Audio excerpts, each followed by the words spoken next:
কি মনে হচ্ছে, মানুষটা কি উল্টা?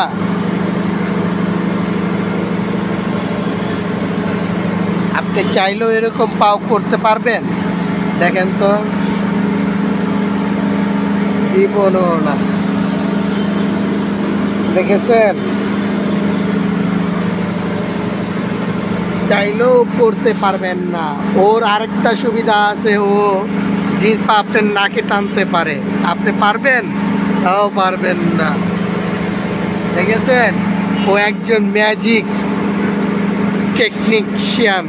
ও কিন্তু ভালো ম্যাজিক করতে পারে। ওর জন্য দোয়া করবেন, ওই যে ভালো একজন স্টুডেন্ট। হ্যাঁ, আল্লাহ ওকে জানি অনেক দিন হায়াত দাস করে এবং কি ভালোভাবে শিক্ষিত হওয়ার তৌফিক দান করে, মানুষের মতো মানুষ হতে পারে। আল্লাহ হাফেজ।